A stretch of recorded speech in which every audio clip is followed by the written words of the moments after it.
Hi everyone, it's David Wheeler at Wycombe Wanderers and you're listening to the Wycombe Wanderers Show. Welcome along to the latest edition of the Wycombe Wanderers Show. Luke, who produces the programme, was playing around with an AI app a little earlier on and got it to come up with its own opener for the show.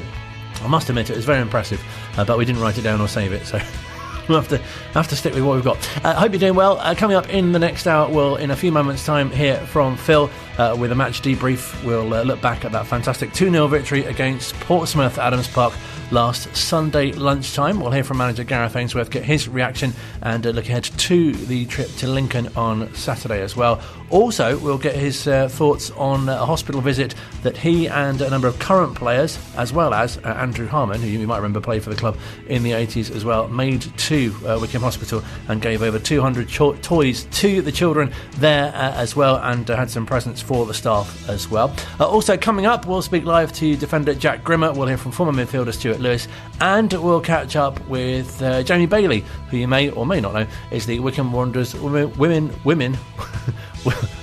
Wycombe Wanderers Women. It's not that hard to say, is it, Colin? We're reserves manager. Maybe on the podcast that bit will be tidier, I'm not sure. But all that and more to come in the next hour or so. But we kick off with some highlights from Sunday. Good afternoon and welcome to Adams Park. League One action on a Sunday lunchtime. Wycombe Wanderers taking on Pompey. Wycombe have had a break of 15 days after no FA Cup action for them last week.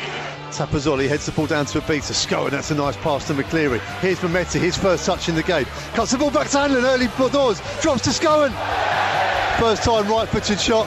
Hits the roof of the stand, much to the delight of the Pompey fans. But Wycombe Wanderers there looking slick in the final third. Yeah, Scowen got it all wrong with the shot, but before that was really, really good down this left-hand side. Great build-up. Wheeler gets up well, finds Hanlon in the box. Hanlon lays it down to Mametti. Oh yes, Anis Mametti, 8th goal of the season. Wycombe direct knocks it down, and the little Albanian smashes it into the top corner. One for the cameras. Wycombe 1, Pompey 0. A beater and Wing again. Not much of an angle to work with. It's Wing who just dinks it over the top. Tapazzoli heads the ball down to Mawson. Oh, it's a post. Mawson inches away from his first Wycombe goal in his second spell at the club. It's hit the inside of the post and it's been cleared out for a corner. Wycombe's second corner of the game. Oh wow, what a strike. Small margins, isn't it? It just went straight against the post. There was no curl on the ball, it just went straight. So if it had had a little bit of curl on it, it might have clipped the inside of the post and gone in. Great strike by Mawson, by the way. Mametti dancing his way through. He's inside the penalty area. Mametti still going. Shot charged down by Raggett in the end, but they're petrified of him. Controls with ease and he's now running at Robertson. He's inside the area. Mametti checks it back, cuts it back now. McCleary! There's the second. Anis Mametti scores one, creates one. Gareth McCleary strokes it into the bottom corner, and the second goal that Wycombe were threatening has arrived. Wycombe Wanderers 2, Portsmouth 0. Mametti and Scowen combine in the midfield. Through to Wing now, Wing can seal it. Oh, brilliant save. Brilliant save from Griffiths. Griffiths pings the ball out. Still Pompey persist, and the final whistle goes, and Wycombe Wanderers have got that clean sheet. But more importantly, they've got the 3 points. It's been 15 days since the defeat at Cheltenham. Gareth Ainsworth said it had come at a good time, and he's delivered on those words because they've gone back to the drawing board. They've changed it up today, and Pompey weren't expecting it, and Wycombe Wanderers' intensity, I think, won the game today. Yeah, oh, definitely. Though, as I just said a few minutes ago, it was like having the old Wycombe back, wasn't it? They sort of come into the game maybe as the underdog. They loved that. And they just got about Portsmouth right from the very first whistle, got in their faces, hassled them, played the ball long and got in behind them. You know, Mametti superb, Scowen superb, so many decent performers from a Wycombe perspective today. Leave you on the final score here from Adams Park. Wycombe Wanderers 2, Portsmouth 0. Match commentary from Sunday brought to you by Phil Catchpole, of course, who's the Wycombe Wanderers head of audio and broadcast presenter of Ring in the Blues, and also, of course, match commentator, ably assisted there by Brian Jeeves. I'm very pleased to say we can speak to Phil and reflect on what was a fantastic, eventful afternoon at Adams Park. Yeah, a brilliant day on Sunday. Perfect for Wycombe Wanderers because the Sky cameras were in town, so it wasn't just your Wycombe and Pompey fans watching that. That was the only domestic game on TV that day. So it's a really good showcase for League One, but more importantly, a fantastic showcase for Wycombe Wanderers, because the extra cameras and extra innovative things they did, I think really showed Wycombe Wanderers in a good light. But everything's better after a victory, and I think on the pitch, I think they were superb. And a number of players obviously, did themselves no disservice at all, including one, of course, who a lot of fans have been talking about since. Yeah, Anis Vermetti, I think, like I say, I've just referenced the guys who maybe not watching Wycombe week in, week out, but they would have enjoyed his performance on Sunday. But to be brutally honest, he's been doing that all season. It was a standout performance on Sunday, definitely, and it was rightly given the man of the match. The goal was wonderful, fantastic strike. He was unlucky not to get another one in the first half, and then the assist.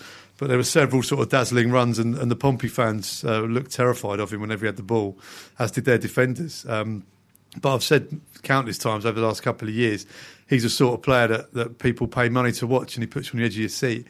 But yeah, if he's added some value to his transfer fee, whenever that may come, by that performance on Sunday, then that's a good thing for the club as well. And yeah, obviously Wycombe fans will hope he's in a Wycombe shirt for as long as possible. But equally, we've got to remember this guy came in through the development squad for nothing, has been developed into an all-round footballer now. He's learnt the dirty side of the game of Gareth Ainsworth, and he's become a huge asset. And where Wycombe are in the food chain in football, that's how it works. So I think it's a lovely problem to have, the fact that we're talking about speculation about whether he'll be here or not.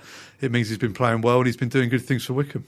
And plenty of other members of the team doing particularly good job on that afternoon as well. Yeah, team performance from 1 to 11, I thought. Big Max in goal. Didn't have to do much, but in the second half, when he was called into action, was spot on. Clearly inspired by his musical choices before the game. But 1 to 11, I thought they were excellent. They defend as a unit, but the back four looked solid. Tafazoli and Mawson, I think that could be a really key relationship as the season unfolds. If both of those can stay fit and they play games together, that could be really exciting for Wycombe Wanderers. But Josh going in front is back to his best, and we're led to believe that Curtis Thompson, Dominic Gape aren't far away as well to add more competition and options in that position. But yeah, 1 to 11, I thought they were superb, and special shout out to Jack Grimmer as well, because I thought defensively superb, back to his best. But he also gave him a lot of problems going forwards. But Gareth Ainsworth doesn't like to single out players, and he was purring about the performance when I spoke to him after the game. It's nothing surprising to me. We've got that in us, we know we have this season. Peterborough here, again, Portsmouth here. I thought that we could have had more goals. Not to rub salt in anything, but I thought we could have been 3 or 4 today, and no one would have grumbled. I thought the boys were outstanding. What we worked on in the week, the pressing, the pace in that front three to start with was superb. And Anis Vermetti, he's causing all sorts of problems to all sorts of defenders. Outstanding game he had. But, the solidity of Yalfi and Taff at the back, the leaders that I was asking for, felt like we had those back today, and we felt like we were solid. We were going to soak up whatever you needed to chuck at us, and we had the chance to go and score goals. And I'm really proud of the boys today. They were superb and got nothing more than they deserved, and in front of, hopefully, a good audience on Sky TV. A goal from Anis Vermetti, a fabulous strike, an assist, and a dazzling performance at times as well, in front of the TV cameras a month before the transfer window opens. No, anyone wants to put 5 or 6, 7 million in, then we might consider letting him go. But he's an unbelievable talent. This boy we picked up on trial 2 years ago. From he'd been at Norwich, he'd been at, I think, Spurs and a couple of London clubs, and then he ended up playing a game for Woodford Town at Step 9. The story is immense. He's learnt his trade, playing in the little tight cages in London, and you can see that on the pitch. He feels like he's got his own ball. He just wants to play these ridiculous things that I can't coach, but I can get him the position to receive the ball and hopefully do some magic. He certainly showed up today, but he had a great platform. A clean sheet, and 10 lads who are going to fight and scrap and do everything they can to give my match winners the platform, and Anis was certainly a match winner today. Did the match-winning start before the team sheets went in? Because I don't think Pompey expected Sam Vokes to be on the bench today. No, and it was probably one of the worst kept secrets at Wycombe's training ground. I was telling everyone, if this gets out, then there'll be hell to pay. But I decided that Pompey may go big against us. It's Wycombe. We seem to have this tag that we're super physical, and everyone needs to put big players against us.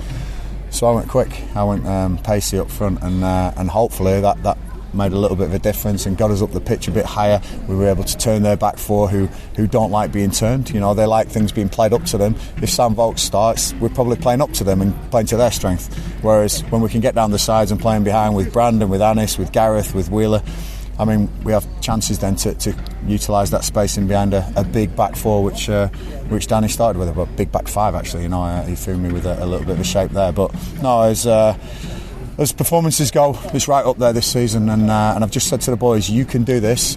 It's not surprising me because I know what I've got in this dressing room. We can do this week in, week out. We've got some tough games coming up now, but we always seem to turn up in the big games, and we'll with 3 points for us today. Really great to hear. Obviously, the manager always so positive, but interesting that he brought up the fact that it wasn't a performance that surprised him. No, and he'd have been working incredibly hard along with his staff to get that Cheltenham defeat and performance out of their system. But he'd have also known as well that the results at home had been disappointing of late, and he owed the home fans, the home faithful, a decent performance and, more importantly, a win. And he delivered on both of those fronts. So hopefully this can be the platform now for something that Wycombe haven't been able to do this season, and that is go on a long, consistent run. The away form's really coming together if you take out the Cheltenham game. If they can then start to back that up with home results as well, even though they've not got going really in terms of a consistent run of results, they're still in touch at the top, and that will be encouraging. But there's probably 10 teams in the table who can say the same thing. He's often said about the second half of the season, the big players are back. We've got more coming as well.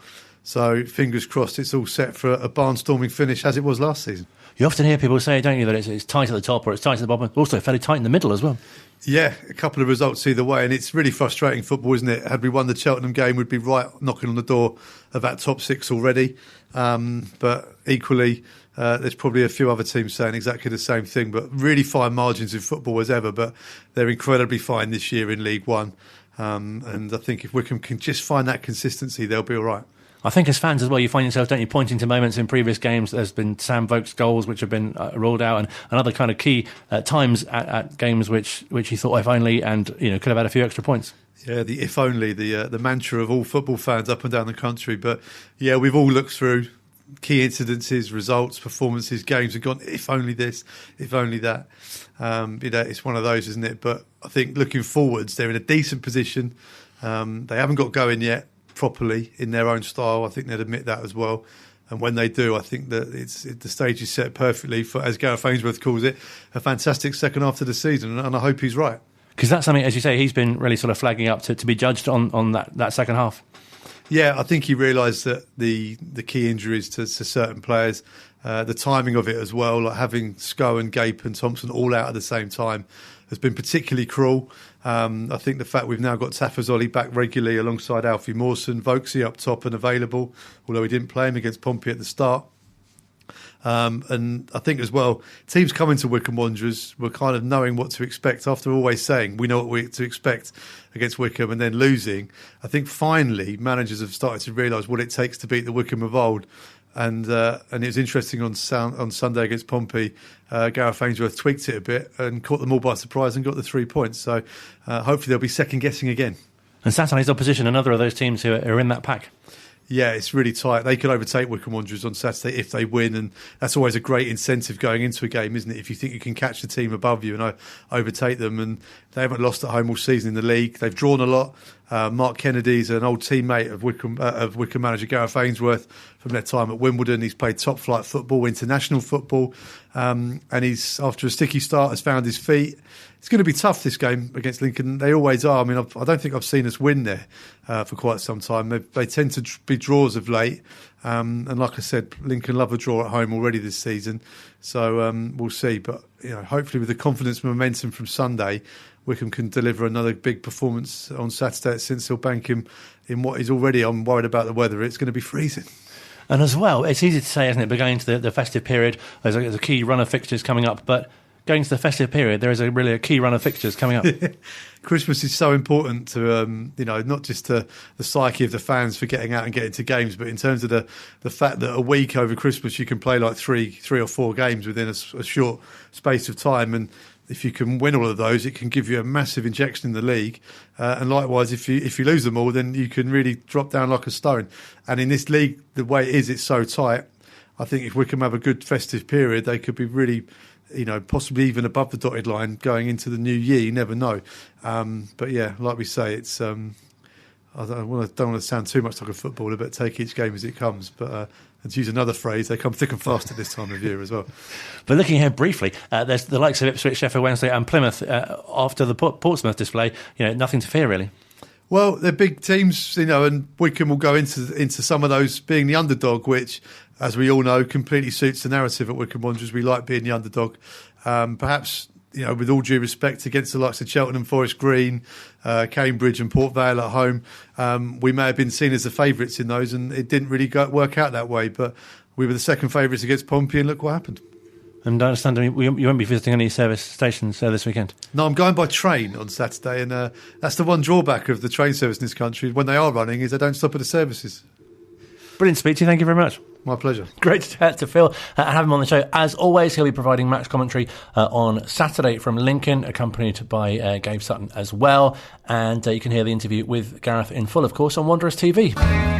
Still to come on this week's edition of the Wycombe Wanderers Show, we'll hear from former captain and midfielder Stuart Lewis, and we'll hear more from manager Gareth Ainsworth as well as we look ahead to the trip to Lincoln. But if you're listening to our chat with Phil a short while ago, as well as praising Anis Mehmeti, he gave a special mention to defender Jack Grimmer for his performance against Portsmouth on Sunday at Adams Park, and it'll be fantastic if we can actually speak to the man himself.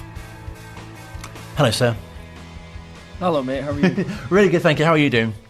Yeah, I'm doing well, thank you. I'm doing well. Really nice for you to get that sort of praise, and I know you got a lot of online credit as well for your performance on Sunday, but not just yourself, but it felt like the whole team, everything sort of came together. Yeah, it did. It was one of those games that I think just everything seemed to go in our favour, and I think we all just seemed on the same page, and it's few and far between, but it's really good when games come off like that, for sure. Because it seems sort of unjust, doesn't it, football? And as a player as well, you often find that in certain games you put in really brilliant performances, but perhaps don't get the results that you deserve. And sometimes you've got to grind out results from perhaps not very good displays as well. Yeah, you're spot on. I think, unfortunately, this season, I think the league in general is so competitive, as I heard Phil alluding to. But I think this season we've just maybe lacked that consistency that we've had in previous seasons. And I think it makes you appreciate it even more, I think, on Saturday when it all comes together and you get the 3 points. Because I think just a few times this season we've maybe fell short. And, sometimes the performance is there and then you don't win. Other times you win when you don't deserve to. So I think when the cameras were there and everyone was watching, I think it was a great day for us to get the 3 points. And do you as players really relish, the visit of Portsmouth, and obviously got Ipswich coming as well?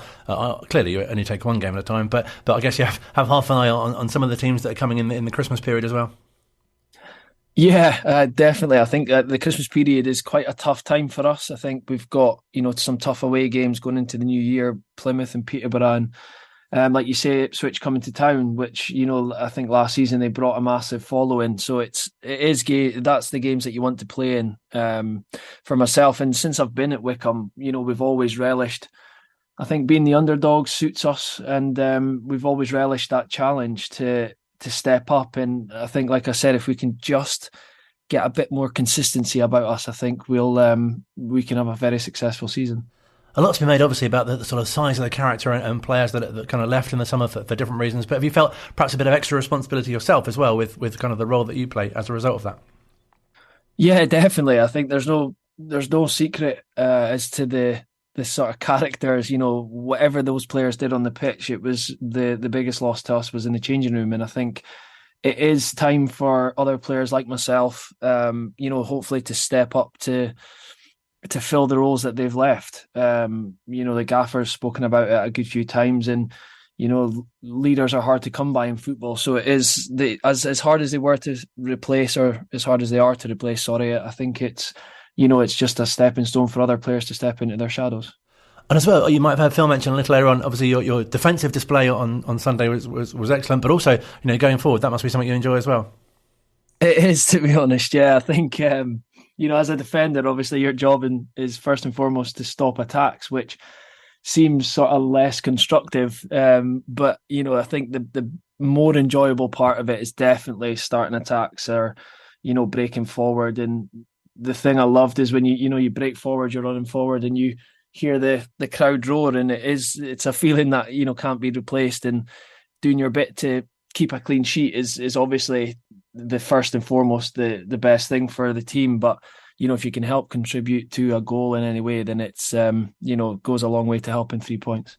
And a lot was made on Sunday about the extra access and the innovation on TV. Was that something you were aware of as players, or did you kind of just sort of block that out, really?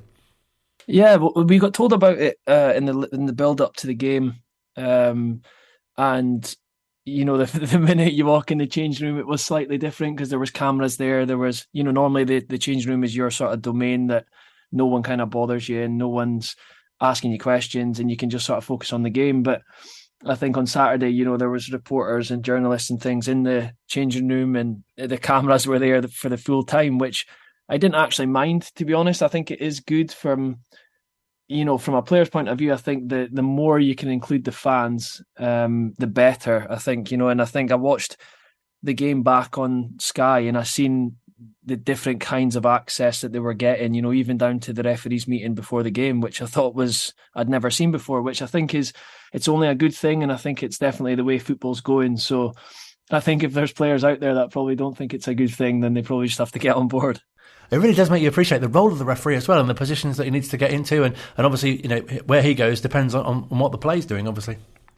Yeah, definitely. I think that specific referee that was at our game on Sunday is one that I really get on with, and I think, you know, he came across really well in the interview, and it does give you a new appreciation. I'm not going to lie, when I shouted them for getting decisions wrong, I have started to rethink myself sometimes because I do know it's not that easy. And, you know, I think opening the door like he did in the interview just shows you that they are human and they are trying their best. And I think it definitely gave me a newfound respect for them. And something really nice, which seems to have been highlighted this week as well, with that coverage, and also obviously as players going to the hospital, and also you must be so aware of, you know, youngsters especially who, you know, hang around to see players after the game and get photos and autographs, and what it means to youngsters especially to kind of be close to you as players. Yeah, absolutely. I think I was unfortunately ill on Tuesday, so I didn't managed to make the hospital, which I was gutted about because it is something that I love doing. You know, I think any way that you can give back, no matter how small, it might be small to you, but big to someone else. Like you said, when the fans and especially the kids are waiting for us for photos and things at the end of the game, you know, a photo maybe takes 5 seconds, but, you know, the kid can have it for the rest of the year. And I think for me, it's always been a factor of anything that you can do that you think, you know, gives back, I think, is because at the end of the day, they are paying their money to come support us, and you see the same faces home and away. You know, like you said, going to Lincoln on Saturday, Phil alluded to it. I think it's going to be probably 1 degree if the game's on, and I think, you know, you'll still see the same faces home and away, regardless of the weather or the distance. So I think anything that you can do to give back, you know, no matter how big or small, players should definitely take it upon themselves to do. So how do you see the challenge on Saturday? Do you as players feel really kind of buoyed from the performance on Sunday at Adams Park? Yeah, I think so. I think it's a sign of the season that we have taken confidence, but I think we've realised already that you can't take anything for granted in this league. I think, you know, Pompey are up there and they've only lost 3 games, but you've got Peterborough that are quite near to them that have lost 8 games already. So I think it just shows you that this season might be a bit of a different one. I think, you know, we've already lost in my opinion, a ridiculous amount of games already, and I think it just shows you that I think we can still achieve. So the league this season is going to be wide open, and I think, yes, we've taken confidence from from Sunday's result, but I think if anything, this season has shown us not to get complacent. And the manager speaking to the media this morning, we'll hear more from him soon. But he was saying what great sort of camaraderie it is, and bonding on the bus when you go to away games. That must be something that you really enjoy as well. Yeah, I'm not going to lie. It's one of my favourite parts of being a footballer is the bus journeys. I think it speaks volumes for me. It speaks volumes of the team and the squad that we've got. That, you know, some of the boys will go away and everyone just has such a laugh, and it is. You know, it's a good place to be, and it does help pass the journey because, you know, we don't quite have a Sunderland this season, but, you know, your Plymouths and all that it takes an extra early in the season. It does take, you know what, you are away from your family for quite a time. So I think it does speak volumes of the characters that we've got in the changing room, that, you know, people enjoy spending 4 hours on a bus together. Well, it's been brilliant to speak to you. Obviously, all the best for Saturday. Look forward to catching up with you soon. Nah, top man, mate. Thank you very much. Real pleasure. Great to chat to you. Jack Grimmer, who obviously put in a fantastic performance on Sunday, and I'm sure will be saying the same again next week, this Saturday up at Lincoln as well. Now, though, thanks to the Wycombe Wanderers Ex-Players Association, we switch our attention to a former midfielder who captained the side as well, was brought in by Gary Waddock, Stuart Lewis, who is now an under-18s coach at Tottenham. But here's his earliest memories of his time at Adams Park. Some brilliant memories that I made at Wycombe. Made some great friends in the playing squad who I'm still in contact with now and who I still see regularly, and some great memories on the pitch and some brilliant sort of promotion day at Adams Park, and some great away days and people that the fans that you meet sort of across the country over the years is some really fond memories. Obviously captaining the club as well, so Wycombe's a club that I sort of always look out for their results, and obviously I've got a really sort of strong connection with the club. And you initially came on loan, of course, so I guess it was really pleasing to get that permanent deal as well.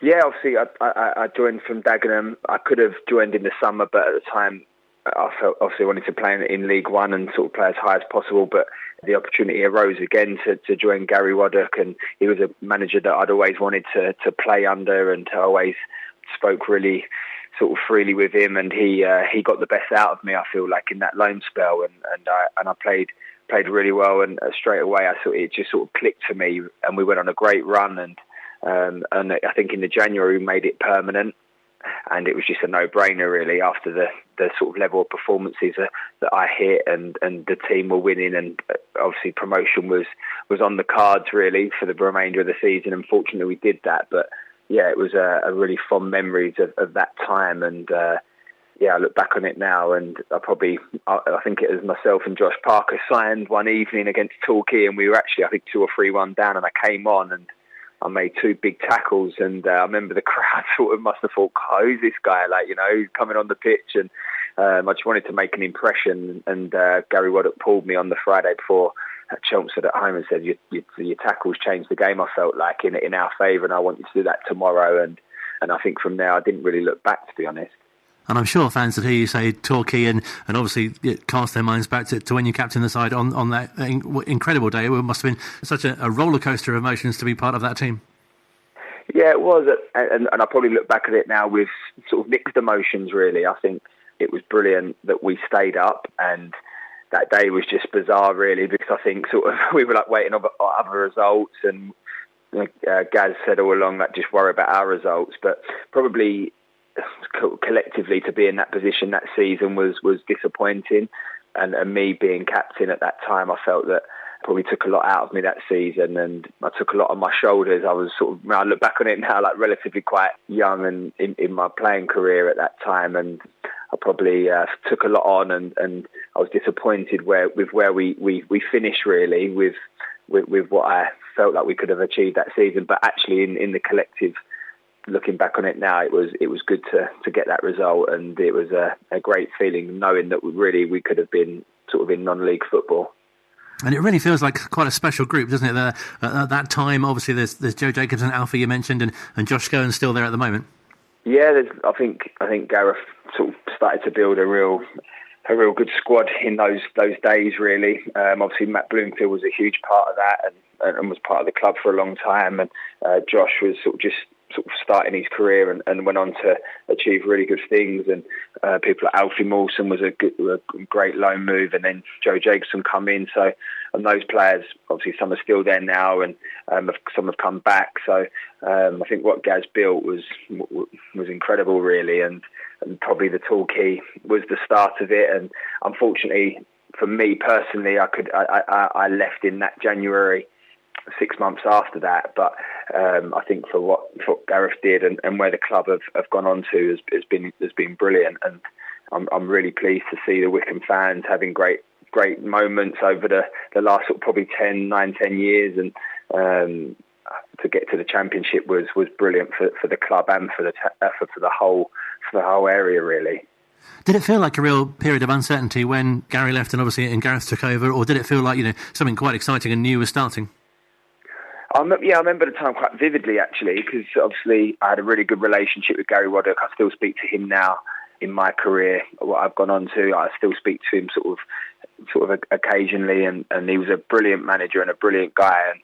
And fortunately, he lost his job at that time. But Gaz was one of us, really, like a member of the team, and he'd played with a lot of the players in that team. And it was just sort of like a natural transition. He'd done something similar at QPR, I think, and I remember at the time the chairman, I think it was the chairman from the trust that asked me my opinion, and I said I think Gareth the more than deserving for the job, and it was just a perfect fit, I think, for what we needed at that time. And then he really got the atmosphere going, and we didn't really look back from that moment, and we stayed up comfortably. So yeah, it was a strange time, but one where I think we all felt that Gaz was the right person for that job, and when asked, we gave our opinions, and I say still there now. So it was probably quite a good bit of advice that the few of us did give those sort of board members at that time.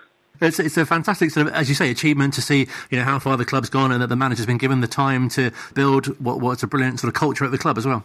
Yeah, I actually went back recently in my job. I'm now under 18 coach at Tottenham, and we went back and we played in the Papa John's there, and to go back was probably the first time I've probably been back since I left.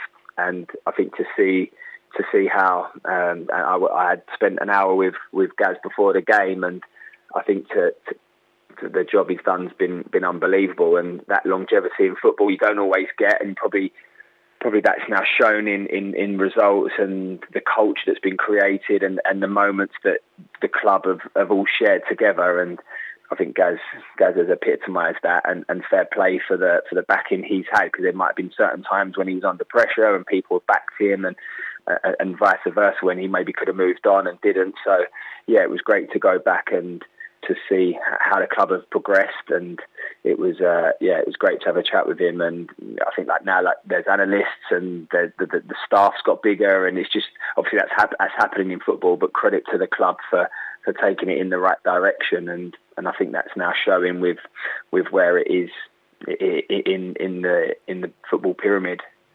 And there's a really nice bit of symmetry that fans might not be aware of as well, is that when you're in the Spurs setup, you'd set up yourself. And Peter Sotheby was a coach who, of course, is a former Wycombe manager, and now a job you're doing yourself. Yeah. Peter Sotheby was the academy manager when I first went to Tottenham as a young player at 16, and he was a brilliant person and someone that was always giving great advice and was a real support for me and all the players at that time. And then I actually saw Peter when I was playing at Wycombe, and he came back as part of the ex-players association, and a great guy. And it's like quite similar now that I've now gone back to Spurs as a coach, and yes, we've got those Wycombe connections, and yes, it's similar how that's happened. Do you look back on your playing career with a real sense of pride, because you seem to have achieved so much, even at obviously international youth level, and the clubs that you've been at and the success that you've had, and as you say, captaining Wycombe as well? Yeah, of course. Obviously, I look back on it probably now. I have a son now who's 4, and I think he probably doesn't see me as a player, if you like, or he sees me more as like his dad who football coaches and things like that, which is strange at times because he hasn't seen me in that light. But yeah, I had some brilliant moments, and I look back on it now. A couple of promotions and captaining clubs that I played for, and some great times at Wycombe and previously before that Gillingham, and then I went into, as I say, sort of non-league football with Maidstone and Dover, and experienced some great times and made some great memories along the way. But like everyone, you reach that point where I had a really big decision to make, where I either went the coaching route at Spurs or I carried on in non-league. I just felt at that time for my development as a coach, it was right to commit everything to be the best coach I could be. And I retired relatively young at 31, probably had a few more 100 games left in me, but probably the last 3 or 4 years where I've become under 18 coach, and the people I'm surrounding myself by and how I feel like I'm improving, I think it's been the right decision. What's that transition been like for you from going from player to coach? Is that something that you've really adapted to well and taken on? Yeah, definitely. I think sort of for the play, we've only just finished playing really, so we'll finish in recent years. So I think it keeps you sort of quite current, and you can. I've been in dressing rooms with players that maybe have come on loan, and I have that context to relate to them and things like that. So I think that's great for me. And then I've also walked in the shoes that the boys are in currently. So I've been a scholar at Spurs, and I've seen the demands and the standards required to get to become a professional footballer at any level is really tough. And I think that can help me to help them ultimately. And I've also been fortunate to work with some great people along the way at Spurs, where I've learnt so much from. And at the moment, obviously, Jermaine Defoe works closely with me, Paul Bracewell, and I've got Ryan Mason and people like that who can only enhance you and my footballing, that development really. So I'm fortunate that I have that every single day that I go to work. So yeah, it's good. So nice as well for you to be able to kind of pass on what you've experienced in your career, but also for them as well to sort of, as you say, it's not that long ago that you've not been playing, and that makes it really relatable.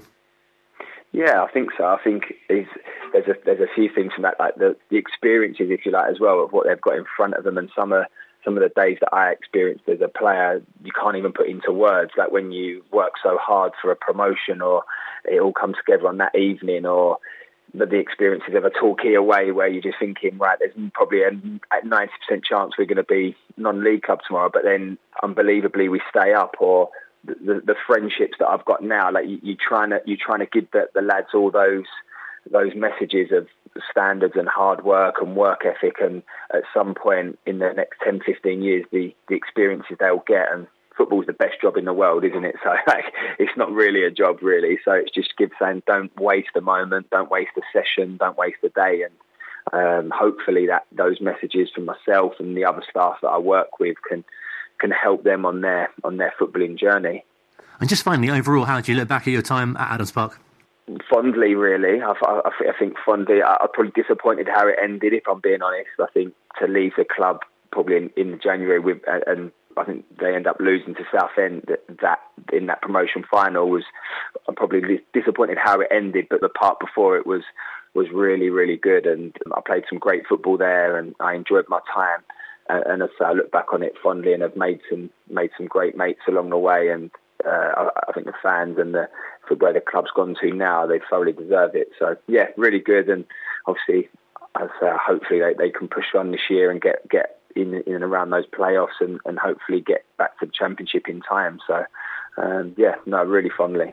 Real pleasure to speak to former midfielder and captain, of course, Stuart Lewis, of course, was in the team who narrowly avoided the drop at Torquay. More from ex-players on next week's show here at Wycombe Sound. Still to come on this week's edition of the Wycombe Wanderers Show. In fact, we do have another ex-player to speak to in the form of Andrew Harmon, who we've had on the show before, but was part of a brilliant initiative at Wycombe Hospital this week. And if you count the current manager, I've got another former player that we'll have on as well. But first, as we like to feature Wycombe Wanderers Women on the show pretty regularly, you might well be aware already, but there are 3 teams, the under-18s. The first team, of course, which Carl Simon is the manager of, and they had a great result on Sunday as well.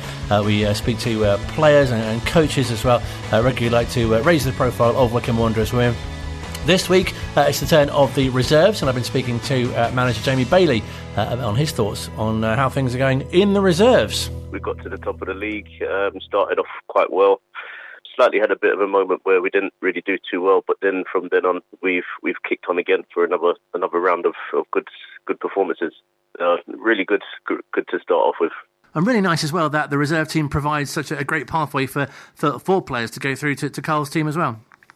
Yeah, it's been amazing just to see the players who have gone up, like Sally, like Kira Leary, players who've had the moment just to come to us and then go straight from there to the first team. And the pathway actually works going forward anyway, because you need sometimes that middle gap, that stop gap, just to try and work out where your levels are at.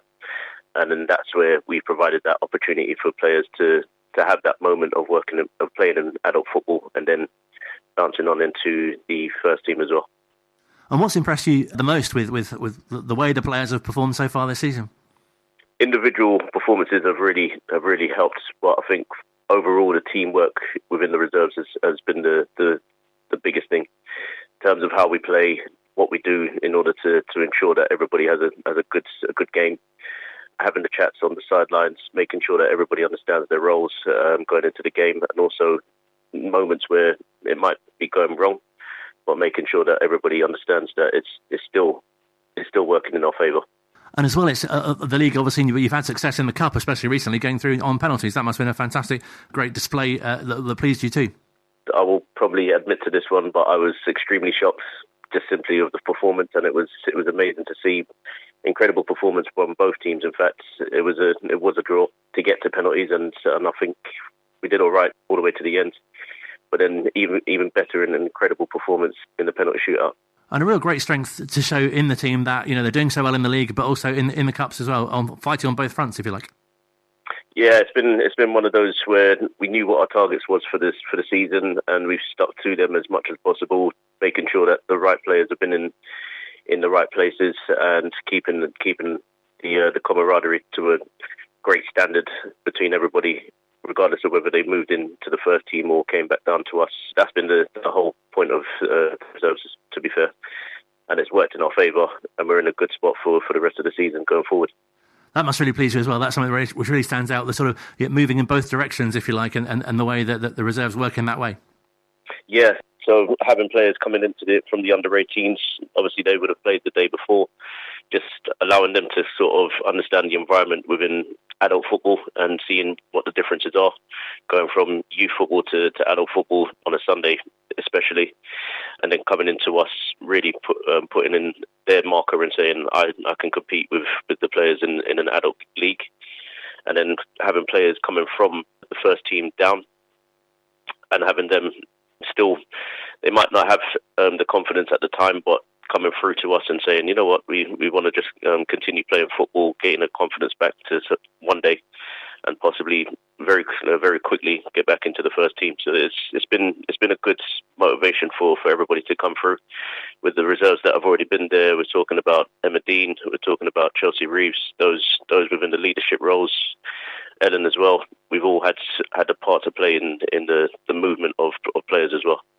And as you say, great opportunity for youngsters in the under-18s to see what they can achieve as well. Yeah, give them a chance. I think some of them have gone on to score goals within our team, Molly Carter being one of them. So it's just been good for us just to try and see where they're at and give the performances that gives Colin a bit of a headache on Sundays to go, well, who's going to be in my team this week? And it feels like a real sense of togetherness in all levels of the teams, both at the first team, obviously in your group as well, and the under-18s as well. Yeah, the club's been amazing since I came in. They've really been warm welcoming. The togetherness has been there, and I just love the way that we've all worked as coaches and also as providers of football to all the players that have come in. And have you noticed, especially since the Euros with the Lionesses doing so well, that there's a real uplift, both in interest in, but also from within the club, where the players wanting to sort of push that extra bit as well? Yeah, the targets were set from the start, and we still want to achieve them. If it doesn't happen again this season, then we can always reset and go again next season. But either way, everybody wants to improve. Everybody wants to do well, and that's just not from my team. It goes from the first team all the way down to the under-18s as well. I think for me, Christian, Sonny, everybody, Andy as well, have all really driven that idea of wanting to really improve the teams and also the club and the status of the club as well. Great to chat to Jamie, who's the manager of Wycombe Wanderers Women. Reserves, wish all the best to the Chairgirls this weekend. The first team are at home to current league leaders Abingdon. It's their last fixture of 2022. Do get along to the 1878 Stadium in Burnham. Kick-off there is at 1:30. The under-18s and reserve squads are away, playing Nottingham Forest and Goring United. Wish them all the best too as well. You might have heard in the week that on Tuesday afternoon, Gareth and a number of the players went to Wycombe Hospital to give over 200 toys to the children's ward for youngsters who are in hospital over Christmas. Some of the first team that went along included Sam Vokes and Gareth McCleary. Great to come in and see the donations of the presents as well. For them, it's puts a smile on their face, hopefully, and gets them looking forward to Christmas. Even for the workers as well, they do like a hell of a job, so to give them a bit of a pick-me-up as well is brilliant. We do know the amount of work that the nurses and doctors do get through, so it's credit to them. A brilliant initiative arranged by former player and local businessman Andrew Harman, who was impressed by the reaction of all involved. The response we got was, how can I put this? It was still quite emotional because first of all we were donating children's toys to the kids in the ward, and I'd got together a Father Christmas to do that, a guy called Neil Stanhope, who did an amazing job for me. He's not a normal Father Christmas, but he stepped in. But the response from the children was fantastic.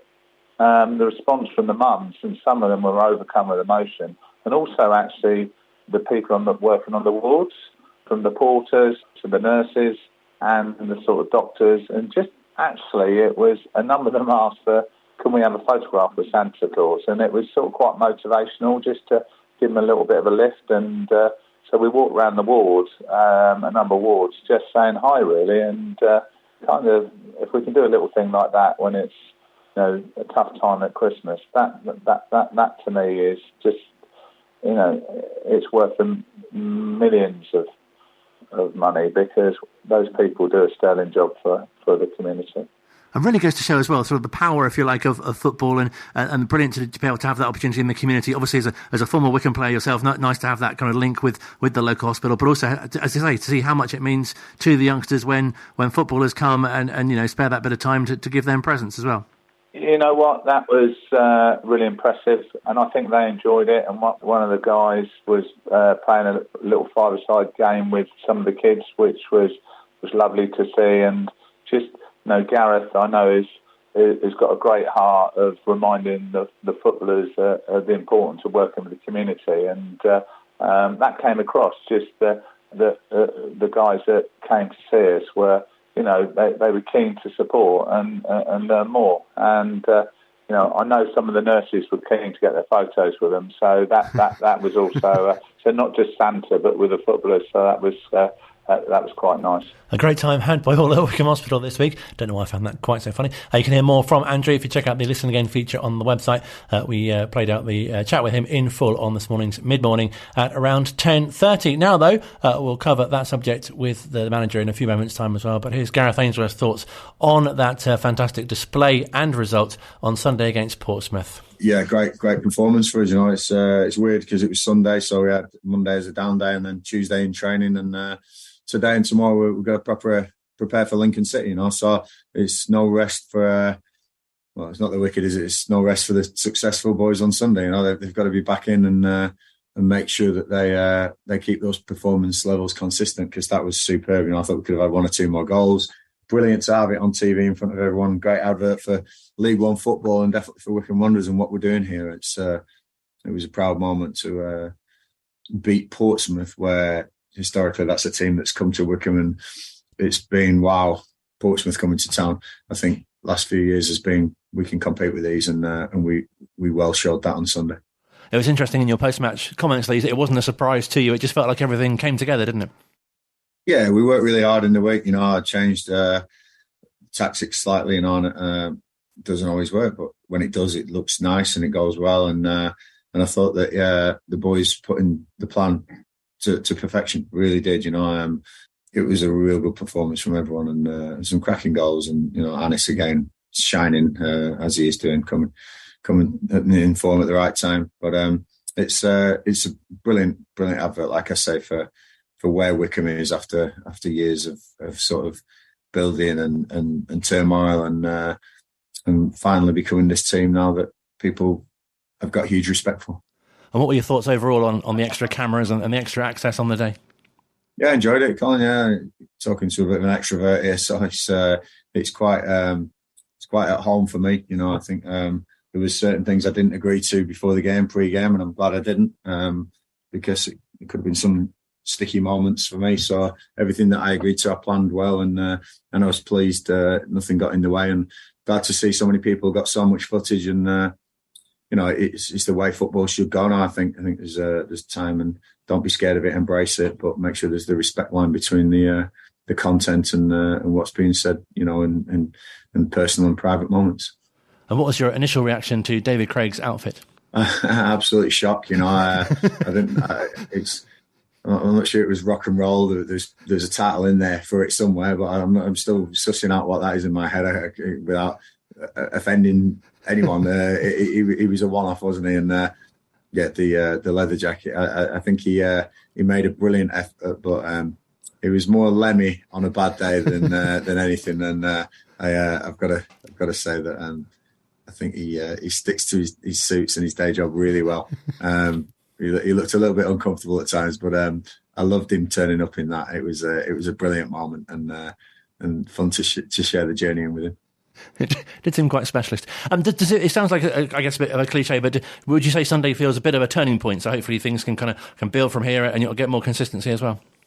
No, I don't think it's a turning point at all, Colin. I think consistency is what we need. So that's over a few weeks. You can't just judge it on one game just because you have a real good game. Because people would say that I get at Forest Green and then we went to Cheltenham and got beat. So there's no turning points. It's for me, it's knowing that the levels are there. It's a realisation for the boys that they can do that. Now it's putting it together week in, week out. Because it's really tough, and this league is showing that. One defeat and you'll drop away, a couple of wins and you get really close to it. There's probably 2 or 3 teams at the top running away now, but there's definitely 3 or 4 places really up for grabs in these playoffs. We want to be one of those, and I think consistency is going to play a big part in that. And there seem to be so many, as we discussed before, so many teams sort of in and around where Wycombe are in the league, and Lincoln on Saturday, of course, another one who are only a couple of points behind. Yeah, there's loads, There's loads. Don't write anyone off from about 17th at the moment, because anyone can make this. I think the bottom 4, there's about 5-point gap between them. But even some of those, if they have a run, you never know what can happen. But with 25 games is it to go, something like that, 24. So we've got so many points to play for that there's no way you could judge who's going to get there at the moment. And there's so many teams in this middle section. Like you say, Charlton changed their manager recently. They're going to have a new manager coming. Will that boost them? And there's a lot of stuff. There's January transfer window to come through yet. So there's a hell of a lot of water to go under that bridge yet. We're only a couple of stops down the line. There's plenty more to go, and I think we've got to just keep consistent now. And it's good that I've seen some really, really cracking performances. Peterborough at home and Plymouth at home, even though we got beat. Portsmouth at home, There's a pattern there, isn't there? Anyone who starts with a P, we seem to do well at home with it. So we've got to make sure that we get these levels out every week. It's my job, totally my job, but I love my job, and I'll make sure they do it. I've noted there's a P in Ipswich. Hopefully that still works as well. I'll take that all day. And obviously, just finally, really nice to hear from Andrew about your hospital visit during this week, and just fantastic to kind of see the power of football and what a difference it can make to young people in hospital as well. Yeah, not just the young people, Colin, the nurses and the doctors as well. I thought they were saying thank you for coming in, because we bought some bottles of wine and chocolates in for them as well. And I thought that that was important to recognise the work they do, because they've had a real tough 2 or 3 years, aren't they? Real tough, and anyone who says that our emergency services don't deserve what they get, I'll front them up, because they are unbelievable people. They help us sleep at night. They look after our kids, our mums and dads, ourselves. They are fabulous people, and it's always, can we recognise them? And if a picture with the Wycombe players gets them in the newspaper, or gets the profile raised from these fantastic staff members, then that's brilliant. And on top of that, what a bonus to be able to put some smiles on some kids' faces with presents from Andy Harmon, who went out of his way, spent a lot of money on getting presents in just so he could make people feel better around the Christmas time after a few tough years. He went to shelters and hospitals around the place, and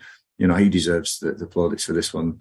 We had the easy job turning up as the Wycombe players in our tracksuits, getting all the publicity, but Andy's done a brilliant job, and more than that, the nurses and the doctors in the local area, thank you so much. I know it's tough, and I know somebody will be working over Christmas, and I know that my boys, get paid a lot more for kicking a ball around, but the value that you bring to the world and the local community is just phenomenal, and so it was a real proud moment for us all to be involved, and every year we try and get involved with things like this. It's great that the community do, and hopefully, like I say, we can raise the profile of how fantastic these people are. Great chat to the manager. That's it for the Wycombe Wanderers Show for this week, which has been brought to you by the letter P. It's featured rather prominently, isn't it? Thanks to all the guests. Brilliant chat to Phil, to Jack Grimmer, and also to Stuart, of course, as well. Stuart Lewis, Jamie as well from Wycombe Wanderers Women. Just listing people we've spoken to now. And also to Andrew Harmon as well for his brilliant generosity and gesture as well. Hopefully the kids and staff at Wycombe Hospital will be able to enjoy Christmas a bit more as a result. Brilliant to have the manager on as always as well. Have a safe and enjoyable trip if you're going to Central Bank on Saturday. If you're not going, of course, we'll bring you live commentary here on 106.6 on Wycombe Sound, and it's on Wanderers TV as well, of course. See you back here same time next week for another Wycombe Wanderers show here at Wycombe Sound.